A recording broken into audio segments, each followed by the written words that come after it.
গত পরশুদিন রাত্রে ভাই আমাকে বলছে যে সোহান এরকম একটা উদ্যোগ নেব যে প্লাস্টিকের বোতলের বিনিময়ে আমরা গাছ দেবো।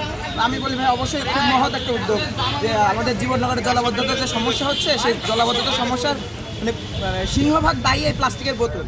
এই প্লাস্টিকের বোতলের বিনিময়ে আমরা যে গাছ দিচ্ছি সেই প্লাস্টিকের বোতলগুলো সংগ্রহ করে আমরা পুড়াবো। প্রথমে ভেবেছিলাম আমরা তাকে পুড়িয়ে দেবো, তারপর আমরা ভাবলাম যে না, আমাদের অত্র এলাকায় অনেক গরিব দুঃখী ব্যক্তিরা আছে, সেই বোতলটা বিক্রি করে যে আর্থিক পরিমাণটা হবে সেই আর্থিক মানে সেই অর্থটা আমরা সেই গরিব দুঃখীদের মাঝে ভাগ করে দেবো। গাছ নাই বললেই চলে, গাছ কাটার মহড়া চলে, সেরকমই একটা উদ্যোগ জীবননগর কমিউনিটি ফেসবুক গ্রুপ এবং প্রাইড পরিবার নিয়েছে। এবং এই গাছগুলো যিনি সহযোগিতা করেছে আপনারা জানেন, শাইখ সিরাজের আগমন হয়েছিল জীবননগরে শুধুমাত্র কাটিমনের যে উদ্ভাবক ছিল আবুল কাশেম নাজমুল নার্সারি, তার মাধ্যমে আমি পরপর 2 দিন এই গাছগুলো বিতরণ করতে পারলাম।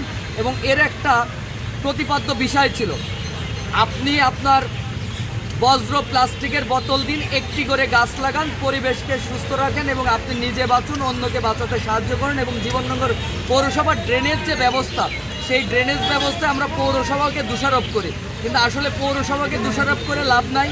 কারণ হচ্ছে কি, পৌরসভার ওই ড্রেনের ভিতরে আমি আপনি বজ্র ফেলি, সেটার একটা প্রতিকৃতি সচেতনা করার জন্যই আমার এই উদ্যোগটা ছিল।